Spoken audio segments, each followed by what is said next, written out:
Serie. Religión. El tema. Dios. 2021 10-15.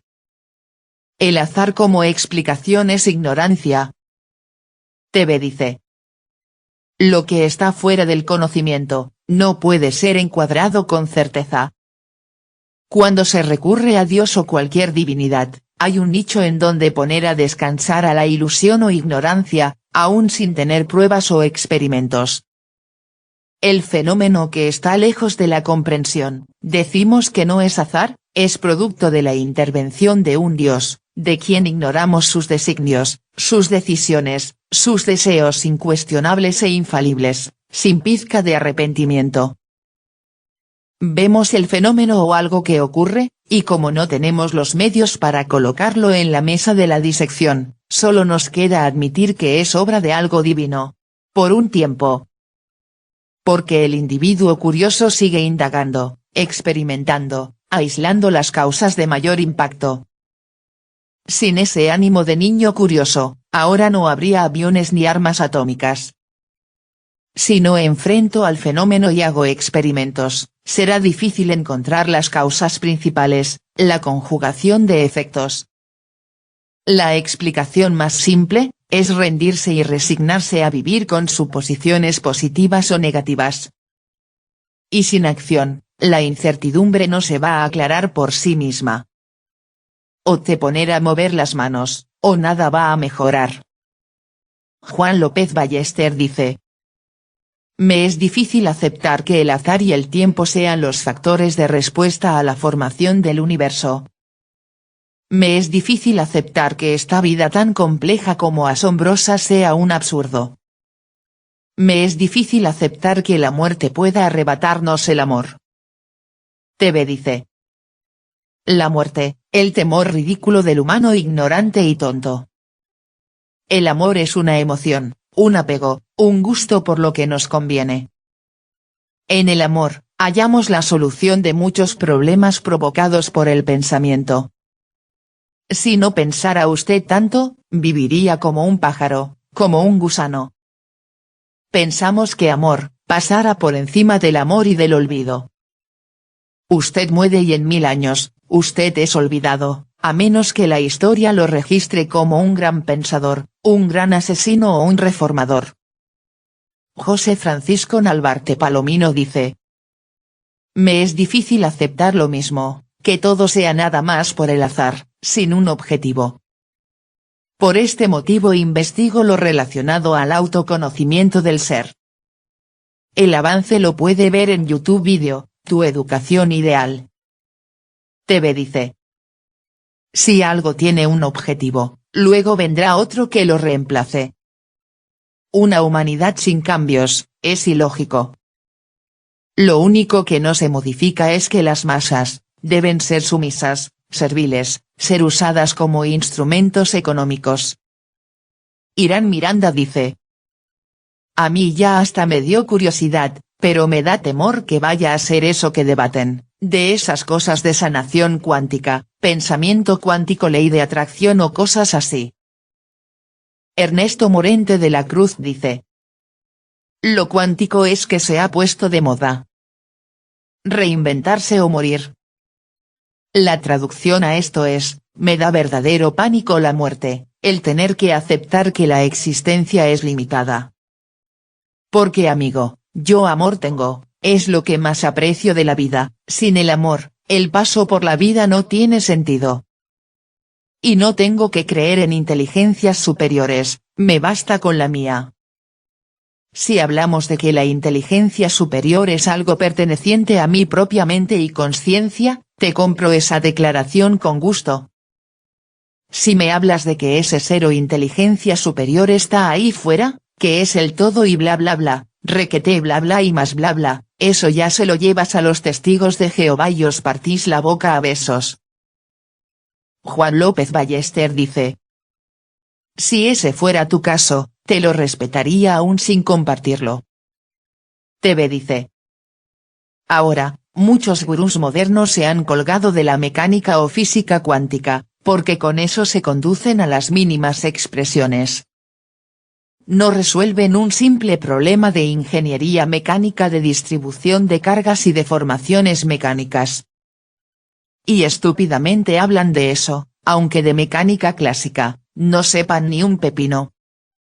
Hablar de la cuántica y pasarlo a lo místico, es lo que les da un aura de ser intelectuales sabios para sus legiones de seguidores cretinos. Es pura mística cuántica, nada que puedan demostrar, pero hablan de ella con gran placer. Alejandro Ortiz G. dice: tal vez la inteligencia superior es la tuya misma que desea todavía ir más lejos, atascado de codicia, y, ¿qué tal percibirte a ti mismo en tu forma pura evolutiva dentro de 10.000 años terrestres a futuro? En los sueños ya lo haces, por cierto. Lotus Flower dice: entiendo que al ego le sea difícil aceptar todo eso, el zen es la aceptación del vacío. Rodrigo Serrano dice: interesante, pero tal vez no debieras preocuparte tanto por esas frivolidades y dejar un poco de lado ese existencialismo absurdo y disfrutar más de la vida y de los tuyos, puede darte una razón más que bella para darle un sentido y que ese al mismo tiempo enriquezca tu vida y te haga prosperar en ella. Hay que tomarlo con calma, podemos hacernos preguntas y tener dudas todo el tiempo, pero también hay que vivir. TV dice: por más pensador que uno sea, tiene que ir a trabajar, obtener un salario para poder comprar lo necesario para comer y darse algún que otro gusto. Porque si usted va y trabaja en las líneas de producción de su amo, pensando en mística cuántica, usted lo hará distraído y le han de llamar la atención, o va a provocar un accidente. Juan López Ballester dice: lo que yo digo, ni son frivolidades ni el existencialismo es absurdo. Rodrigo Serrano dice: por supuesto, eso es más que obvio. Ahora si te preguntas, ¿por qué el color azul es azul? ¿Es algo absurdo o tan solo semántica? ¿Qué tipo de existencialismo es? Vale decir, ¿con qué fin te haces una pregunta que para tu vida no tiene razón alguna a menos que seas colorista? Javier Martín Asensio dice: bueno. Incluso con experiencias emotivamente conmovedoras y racionalmente perturbadoras, de momento, aquí y ahora es lo que vives. De haber continuidad ya lo averiguarás. ¿O no? Bienvenido al misterio misterioso. TV dice: no se vive en futuro, es ahora, y aún ese ahora, está fuera de la inmediatez. Todo lo que percibimos no es la cosa. El proceso de medición atrasa a la percepción natural, tan lejos del pensamiento. Solo reaccionamos, para no vernos sacudidos por los eventos, como si fuésemos un árbol sacudido por un tornado, que si sobrevive, desarrolla raíces mejores.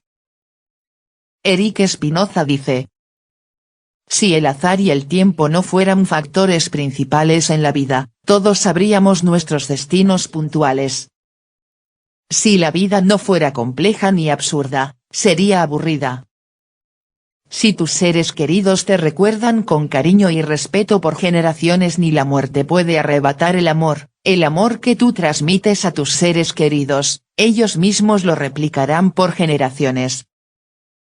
Miguel Cervantes dice: ¿el amor? Pregunto: ¿es otra invención humana? Juan López Ballester dice: creo que el amor es el resultado de la evolución del ser. Irán Miranda dice: yo también lo considero así, el amor, es una consecuencia evolutiva de la necesidad de preservación de la especie. Miguel Cervantes dice: ¿quiere decir que el ser humano ha mejorado por el amor? Juan López Ballester dice: creo que sí, que el amor da al hombre la posibilidad de hacer las cosas de otra manera. Miguel Cervantes dice: pero, con esta evolución de la humanidad gracias al amor, ¿por qué las últimas 2 guerras mundiales, las hambrunas y el planeta contaminado? ¿Hay menos corrupción, menos violencia? TV dice: El amor, nos lo han vendido como la solución de los problemas del pensamiento, pero no es suficiente, porque el deseo por gozar más y más, sentir mayor seguridad, está insertado en la genética del ser vivo. En cierta forma, todos somos unos perversos codiciosos, con gran anhelo de la perpetuidad, del modo que sea. Todo lo que crea el pensamiento es reactivo, y en ello está la perversión, la burla, el auge de la incertidumbre. Diana Orozco Coronado dice: los grandes tesistas de esta teoría, al final de sus días, dijeron que sin dudas alguna el universo es creado por un ser superior, llamado Dios. Al igual que muchos científicos actuales. Yo creo que fue Dios no porque ellos lo hayan dicho, yo lo creo porque Dios lo dice a través de su santa palabra la Biblia. Carlos Paván Scipione dice: ¿te resulta difícil aceptar la vida? Juan López Ballester dice: en absoluto, la acepto, pero me resulta difícil comprenderla. Dédalo Deliro dice: se podría decir que según la evolución la vida era un absurdo, pero, ¿dejó de serlo con la inteligencia? Pensamos y ya por eso, la vida es un absurdo, gracias a la deducción. La complejidad de una cosa no la aleja de la posibilidad de que haya surgido del azar. De hecho, el caos y el azar son uno de los estados más complejos. Pueden surgir cosas perfectas del puro azar. Por ejemplo, una gota que cae constantemente por años sobre una roca y la perfora creando un agujero de circunferencia muy regular y de bordes suaves. Todo esto se puede medir con la matemática y la ciencia puede establecer constantes dentro de este análisis, pero su origen sigue siendo el azar igual que el rayo que cae del cielo cargado de energía. Juan López Ballester dice: ¿para ti la evolución es un proceso dirigido por el azar? Dédalo Deliro dice: en realidad, no lo sé, pero lo más probable es que se trate de probabilidades surgidas del azar. Hay estudios que también se enfocan en el azar y encuentran constantes dentro de ella. Todo esto es muy curioso. TV dice: el porcino de razón suficiente, como una deducción filosófica, es demoledor. Todo tiene una causa, y a su vez un efecto, no es producto de una sola causa. Un árbol no nace en un llano por azar, es porque alguien dejó caer ahí una semilla, sin propósito alguno, y las condiciones del entorno, fueron suficientes para que el árbol germinara la semilla y creciera. Bien pudo pasar por ahí el ganado y pisar a la semilla. ¿A quién le importaría eso? Con o sin árbol en la llanura, la naturaleza no se condiciona. Una gran veta de oro en las entrañas de una montaña, de repente, puede llegar a un final, así, de porrazo. O puede cambiar de dirección, ramificarse, dar un giro y aparecer en otro punto de la montaña. ¿Quién le dio esa forma? ¿Quién estuvo ahí diciendo, vete por aquí, ahora por allá, acaba aquí? Como no comprendemos eso, decimos que es azar, o que algún poder divino tomó la decisión que así fuera. Esa explicación, nos otorga satisfacción para nuestra ignorancia. Al transferir a un Dios todo lo que ocurre, miserablemente queremos condicionar a ese pervertido y tonto Dios. Irán Miranda dice: a mí no me es difícil aceptarlo en el sentido de que tema que sea cierto, si es cierto sería un gran chiste, no porque la vida no tenga propósito significa que yo no pueda disfrutar de ella. Sin embargo, soy muy tomista y la verdad dudo mucho que no exista un ser supremo que escapa de nuestra comprensión. Juan López Ballester dice: cuando digo que me es difícil aceptar quiero decir que no lo puedo comprender y quisiera que fuese de otro modo. Gracias, Irán por tu opinión. TV dice: para comprender, primero hay que conocer, tener al fenómeno dentro de la percepción, de nuestros recursos que se anidan en la memoria, como experiencia previa. Todo lo que queremos explicar, se fundamenta en lo que sabemos y está comprobado, y si no es así, son meras especulaciones y abstracciones de un pensamiento prejuicioso. ¿Cómo puede deducir algo como verdadero que se sustenta en fantasías?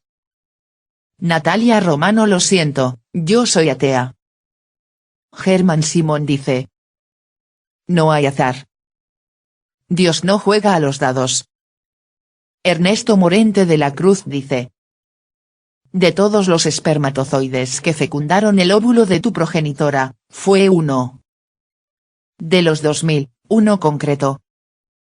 Pudo ser cualquiera. Y de ahí saliste tú. Si hubiera sido otro, ya no serías tú. Eso es el azar. El azar es que de todas las posibilidades acaba sucediendo una, sea cual sea. No es el destino, es un hecho frente a otros posibles. Y con el universo sucede exactamente igual. Al nacer el Sol, la materia se agrupó de una determinada forma generando nuestro planeta, que debido a la zona de habitabilidad dio al cabo de 4.000 millones de años vida. Eso es azar. De todos los posibles, sucedió eso. Fin. Ernesto Morente de la Cruz dice: lo que ahora eres, fue el espermatozoide más competente. No hace relativamente poco, han descubierto que el óvulo deja entrar a uno de todos, ¿a cuál? Da igual, todos son copias exactas. No hay uno que corra más o sea más apto. Están todos ahí agolpados, pero solo uno entra. TV dice: en la fecundación, las posibilidades son enormes. Pero como el material genético viene del mismo progenitor, los hermanos engendrados, tienen una gran similitud. Tal vez, en los espermas que no fecundaron, se perdieron grandes promesas en esas combinaciones. Tal vez yo nací, pero el esperma que no fecundó a mi lado, era un prominente político, a lo mejor era el próximo Dalai Lama. Y el óvulo, que se vaya a la fregada, el espermatozoide es el héroe. ¿Por qué razón? Para fecundar a un óvulo hay millones de espermas buscando todos lo mismo. Es porque las condiciones para que haya fecundación son extremas y para nada es fácil esto. Los espermas que salieron primero, tal vez solo sirven para ablandar el terreno, y los que vienen atrás, pisan sobre los primeros, los usan como alfombra, como carne de cañón en esa guerra. Estela Villoria dice: no existen las copias exactas de espermas. Lo que es idéntico a nuestro ojo lo es solo en apariencia. Ni siquiera hay un átomo igual a otro, todo elemento es absolutamente único, aunque tenga características similares. Si hubiese llegado otro esperma, sería un hermano nuestro el nacido, nosotros hubiéramos quedado afuera. TV dice: tomemos en escenario de una guerra, en donde los que están al frente del pelotón, no pueden retroceder y son obligados a avanzar, reciben a pecho abierto a la metralla del adversario. Escudarse detrás de los que van al frente, puede servir para no recibir los primeros plomazos. Pero al ir cayendo, y al ir avanzado, todos los que siguen también pueden recibir el mismo tratamiento. Cobardes y valientes, todos están expuestos a recibir la metralla. La probabilidad de morir prematuramente en la guerra, al ser un soldado raso que está al frente, es alta. A medida que debe enfrentarse la metralla del enemigo, eso del azar ya es una payasada, a todos les puede llegar una bala perdida, pero lo cierto, es que se recibe una bala, al seguir en la guerra, y todo porque el soldado se coloca en la trayectoria de las balas. Al soldado no le toca morir, se pone en el tocadero. Si un soldado pudiera ver la trayectoria de las balas, claramente reduce las posibilidades de que una lo aniquile.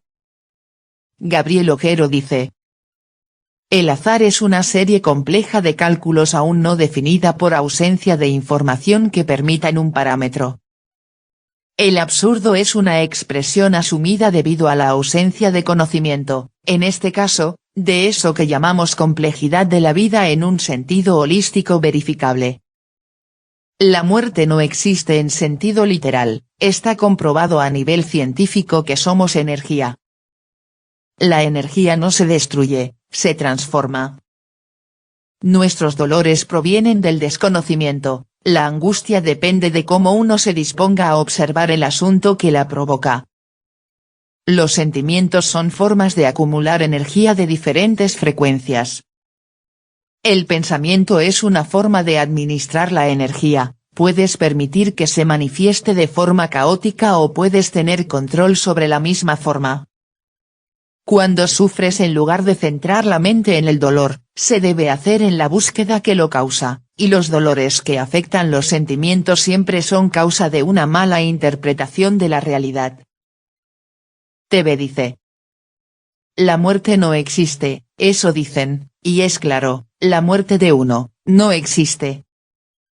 Claro, el que muere no puede meditar sobre el efecto. Ojalá viniera mi abuelo muerto y me dijera qué fue lo que sintió al morir. Yo ya estuviera escribiendo un libro sobre eso. Solo muere y ya, y ahí termina toda cavilación, toda meditación y reflexión. No se puede experimentar la muerte, ni hacer recuento de ella. Se cavila sobre la muerte de otros, pero no se sabe qué es lo que experimentan con ella. Si dijeran que fue algo lindo, ahora mismo me bebo una botella de cianuro y no me dejaría vacunar para prolongar más mi inútil vida. Al acabar las funciones vitales de un organismo, sus componentes energéticos se dispersan sin pedir clemencia. Acaba la conjunción de los componentes, y se van al reciclaje, porque son nutrientes, desechos y energía para otros devoradores. Tal vez al muerto no le importara si usan su cuerpo como abono o alimento para los peces del drenaje. Miguel Cervantes dice: entonces, si no hay azar, ¿somos seres que ya estamos determinados por la ciencia? Gabriel Ojero dice: nada más lejos que eso. Estamos determinados por nuestros actos, solo por lo que hacemos, sumado a los actos del entorno en su totalidad, sumado a la biología y naturaleza de las cosas, etc. Dado que no conocemos y no podemos racionalizar la totalidad de lo existente y sus efectos, resolvemos que son asuntos azarosos. Esto en nada implica que no podamos ser creadores de parte de la realidad, aunque esa creación inexorablemente sufra la coexistencia de todas las creaciones de cada ser, además de intervenir los estados de la naturaleza de las cosas, etc. TV dice: la vida no es una suma, todo es factorial. ¿No somos creadores de la realidad? Entonces, solo somos reacciones, no creadores ni alquimistas. Algunos llegan a decir, que con la observación creamos a la realidad, pero estamos discapacitados para crear lo que nuestro deseo anhela. Si creamos la realidad, ¿por qué no creamos el modo de no morir? Eso de que modificamos la realidad con la observación, es una vil burrada. José Francisco Flores Pérez dice: a mí también se me hace difícil aceptarlo, pero aún así hay que vivir. Tan siquiera porque, como dijo Woody Allen, ¿y si resulta que después hay algo? Juan Pablo Romeo dice: mucho tiempo sentí algo parecido, hasta que me empecé a notar que todo tiene un sentido.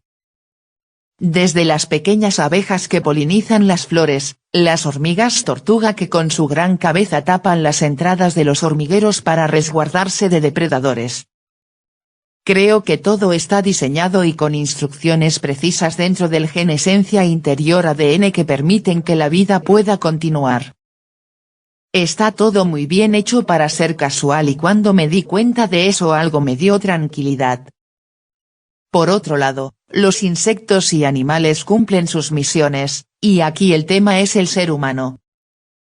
Y creo que hoy en día una de las formas de poder escucharse es a veces dejando de lado el exceso de información, pensamiento repetitivo y cansador y por un momento solo respirar, o salir a correr, conectar desde un lado corporal que no tiene que ver con la lectura copiosa o el exceso de información, preguntas y pensamientos. Pienso que a veces en las cosas que parecen más comunes o banales se esconden los secretos de la vida. Espero poder colaborar con mi opinión. TV dice. Como ignoramos las condiciones que se han conjugado ahora percibimos sus efectos por el deseo de medir, y podemos pensar que todo se hace con un propósito.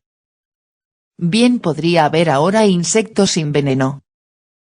Pero el veneno que tienen algunos insectos, es porque eso es con lo que ha venido ajustándose, para que puedan estar aquí, pero en el inicio, tal vez perecieron millones para que estos ahora estén presentes y por necesidad de permanencia, los mejores para aguantar, son los que pueden reproducirse. Tal vez, en el pasado remoto, los alacranes eran como camarones...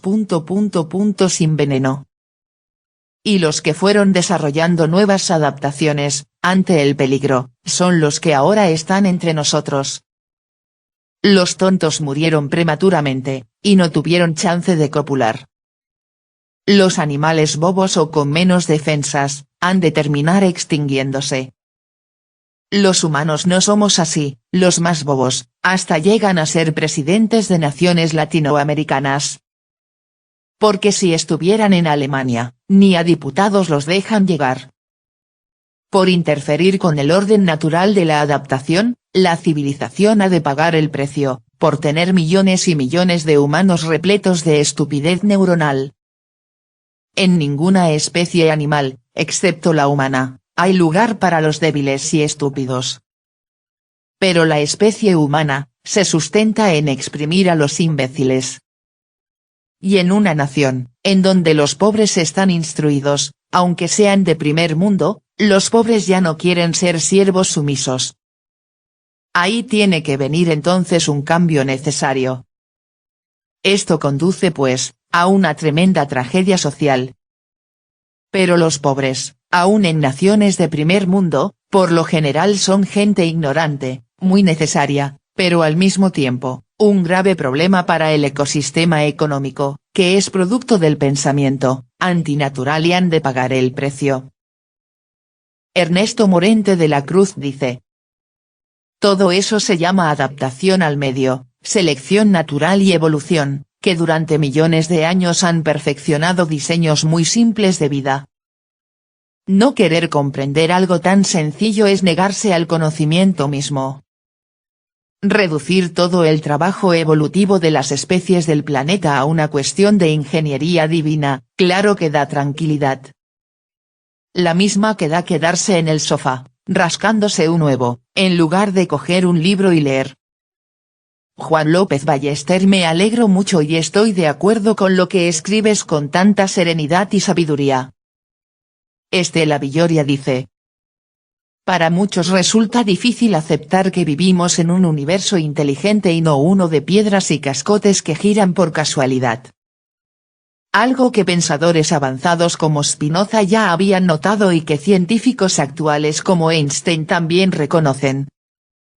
Tarea del hombre del tercer milenio será avanzar en ese sentido. Muchos prejuicios a vencer, sobre todo investigar más sobre la inteligencia, fenómeno que no es privativo del humano. Ernesto Morente de la Cruz dice. La inteligencia me temo que la tenemos aquí, dentro de cada uno. Dime una sola evidencia que te haga pensar que hay algo inteligente aparte de nosotros. Y no caigas en lo típico de todo es demasiado perfecto, eso no es una evidencia, es un argumento bastante pobre, además. Estela Villoria dice. Mira a tu perro y tu gato entonces y ahí vas a descubrir que hay inteligencia en los animales también. Pero si quieres ir al detalle fino investiga sobre las ponencias del diseño inteligente, muy resistida, por cierto, pero que ya evidencian los trabajos que se vienen realizando en ese sentido. Pero, el crecimiento de la ciencia fue posible precisamente por eso, por contradecir los prejuicios imperantes en su época. Ernesto Morente de la Cruz dice. Oye, qué divertida eres. Mi perro y mi gato son inteligentes. Eso ha sido muy bueno. Sí, tienen cierta inteligencia, no te lo negaré, no obstante, te haces un poco la sueca conmigo y eso no va en la misma línea, sabes perfectamente de lo que hablo. El diseño inteligente es lo que las personas normales llamamos naturaleza de las cosas. La evolución de miles y miles de años ha hecho que el diseño en la naturaleza se haya pulido por adaptación hasta alcanzar la geometría que mejor interactúa con las circunstancias del entorno. Una flor no tiene el color y la forma dada por ser un diseño inteligente, lo tiene por evolución. Las galaxias y estrellas que las forman no giran en elipses gracias a un diseño inteligente, son las diferentes fuerzas que intervienen en la dinámica del cosmos. Pero bueno, no vale la pena, son cosas demasiado complicadas de entender y lo más sencillo es apelar a un diseño inteligente. Un ser superior lo ha diseñado todo.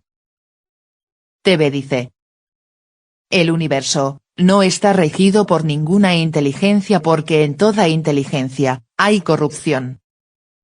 Siendo así, el Creador nos hubiera dado desde el inicio, la inmortalidad o la salvación sin restricción, hacernos igual a Él, e incluso, mejores y más poderosos que Él. Pero ya sabemos, que, si el humano logra la inmortalidad, pone en grave riesgo la prevalencia de cualquier dios. Isaac Asimov plasmó en un relato, el grave riesgo que corre el creador al dar la inmortalidad a su criatura. El relato se llama La última respuesta. ¿Usted quiere que sus hijos sean más estúpidos o pobres que usted? Luego el Dios no querrá que sus creaciones solo estén ahí para padecer. Les da la herencia en vida, lo mejor, lo máximo, lo que ni siquiera él ha gozado. ¿Y, la han dado los dioses? Estela Villoria dice. Yo te imagino en el año 1492 cuando los eruditos de la época se reían a carcajadas de que la Tierra pudiera ser redonda, los que están del lado de abajo se caerían, decían. Ernesto Morente de la Cruz dice. Ese es justo el punto en el que estás tú. ¿Qué te parecerá cuando en 50 a 100 años se descubra el origen de todo, y la idea de Dios sea un chiste de mal gusto? Alejandra Izaro dice. Eso no tienes por qué aceptarlo porque puede ser falso. Dentro de 1000 o 2000 años podemos tener otras teorías. Recuerda que hoy vivimos en una sociedad materialista y totalmente deshumanizada, no dejes que te absorba, y es mejor que recorras tu propio camino a tu manera. TV dice. Deshumanizar, es la misión, que los humanos, se usen como animales de carga. Al deshumanizar, se despoja de cualquier derecho al humano, se le considera un ser económico y no se le otorga otro valor, y la vida, así, es una burla.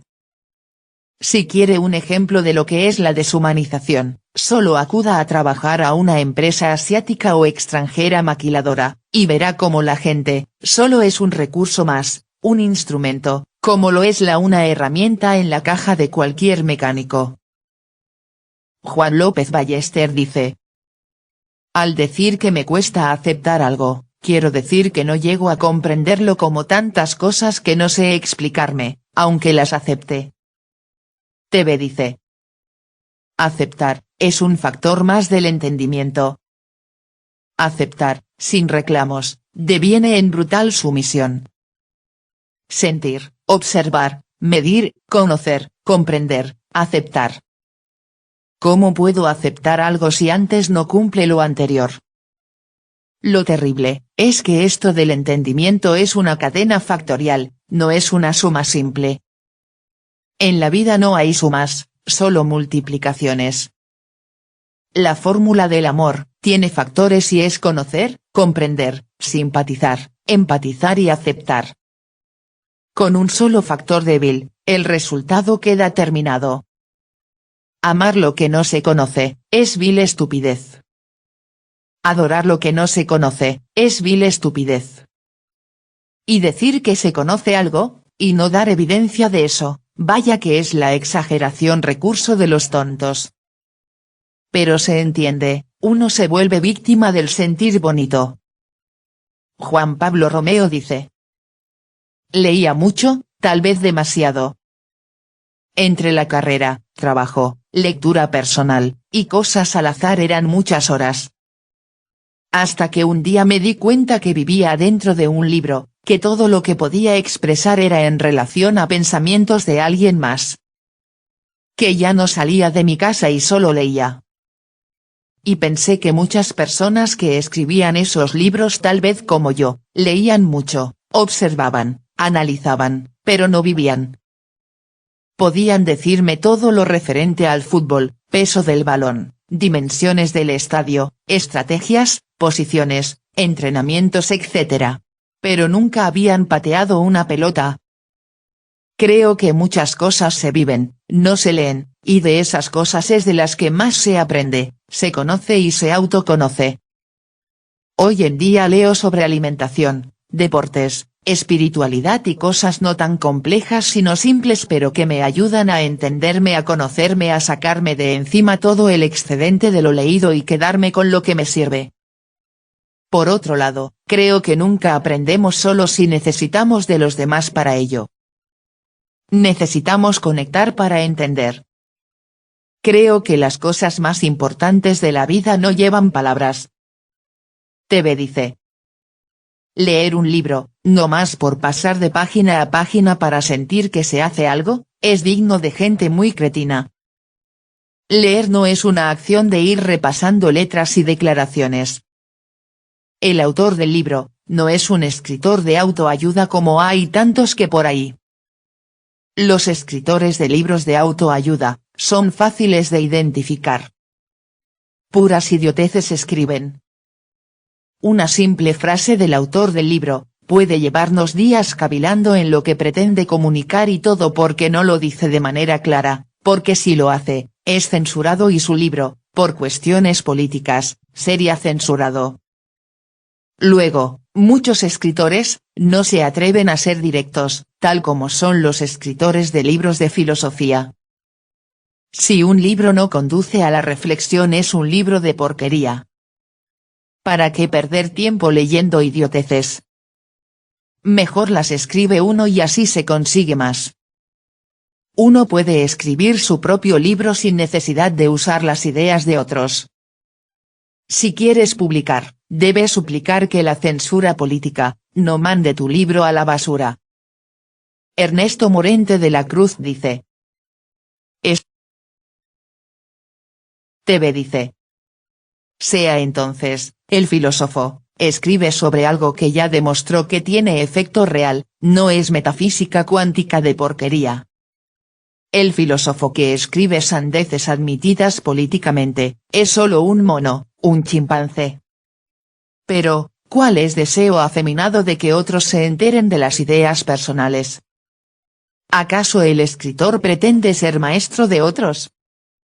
Es tan cómico eso de leer y no aplicar al menos el 1% de lo que muestra el libro. De este modo, si uno lee 500 libros, y de cada uno obtiene un 1% para ser mejor en la acción, ya es demasiado. Leer y aplicar, claro que otorga gran beneficio. Leer para matar el aburrimiento, es una práctica demasiado estúpida. Alfonso Ramírez dice. Es realmente fascinante y un verdadero entretenimiento intentar encontrar a Dios, tanto así que ya van cientos de años queriéndolo encontrar y más bien se encuentran otras cosas. Yo cambiaría la frase de Dios no juega a los dados sino a las escondidas. Lo raro es que esa búsqueda ha generado evolución. TV dice. ¿Por qué no se puede encontrar al Dios solo con pensarlo? Uno puede pasarse la vida en el intento de encuadrar al Dios que sea, y es en vano.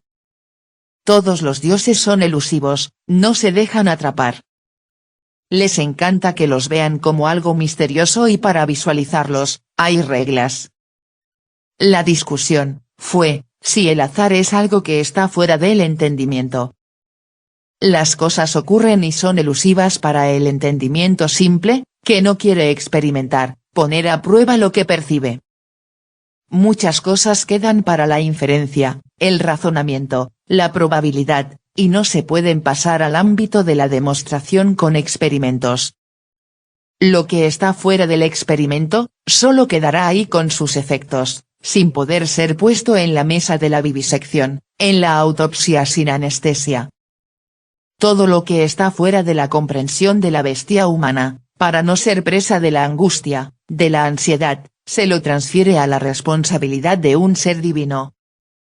El reclamo de la criatura podría ser, ¿por qué gran Dios, no me das todo de una buena vez? Pero el Dios, no va a responder, ese reclamo le vale un cacahuate. Entonces, solo queda, admitir, que nada es por azar, es que una entidad divina ya lo dispuso así y no le importa si sus criaturas lo entienden o no. Es el diseño inteligente, pero nadie puede explicar el fundamento del diseño que, siendo inteligente, no se puede admitir sin el dogma de la fe. De este modo, la divinidad es un tirano, que solaza con estos requiebros de los que piensan. Lo más confiable, es deducir que, en todo esto, para nada hay un propósito, una meta final, algo para ser superado. Todo ocurre y si no ocurre con un propósito, solo ocurre y ya, y nada hay por ganar, sostener o perder. Y quien piense así, ya es un animal terminado, perfecto. Thanatos Baphomet.